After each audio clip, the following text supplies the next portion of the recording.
Well, there's at least one person on our overpopulated planet who feels like everything's going well today.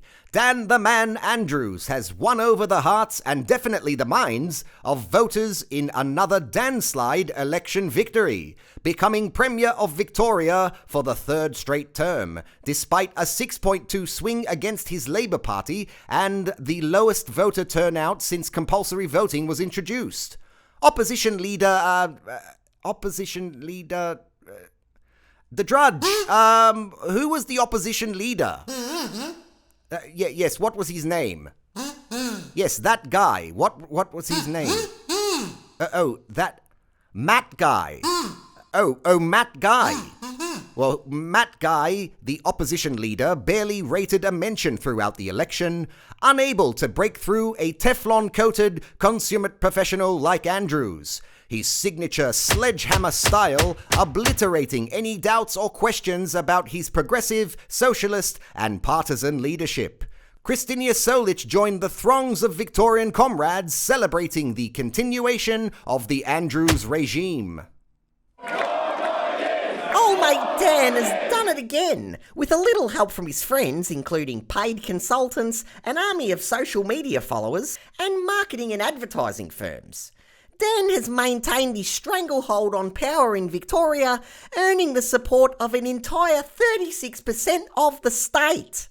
But for Victorians who didn't stand with Dan, there's still a time to jump on board his train of progress, unless you're at Melbourne Airport, where trains continue to exist on paper only.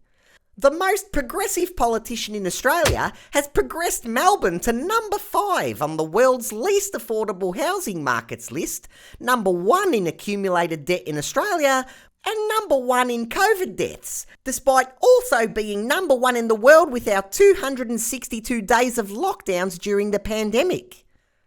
But despite multiple integrity and corruption hearings, a failing health system, the worst public transport and emergency service wait times in the country, union disputes, teacher and police shortages, and the $5 billion blowout of Labor's Westgate Tunnel project, and a few little authoritarian tendencies, Dan continues to be championed as a hero by his fan base. Well, I used to call him chairman and dictator, but that got me kicked out of the tea room at work, and I got banned from YouTube and Twitter. It was just too devastating for my fans, you know. So now I stand with Dan too. It's just easier that way, and I make sure everyone I know does as well, or I lock them out of my life. The Calcettis always vote for Labour, don't we, Wayne? Yes. And we think Dan is a very good boy, don't we, Wayne? Yes, he is. I can't believe the crazy people who didn't vote for him. How could you not vote for him? Well, the longest lockdown on the planet. He ruined the economy. What are you mumbling about, Wayne? And the curfews, and the vaccinated economy, and the job termination. We needed that, you know! Locking the refugees in the commission housing, using cheap security for quarantine hotels. Oh, that's because Dan had to do that! 768 people dying.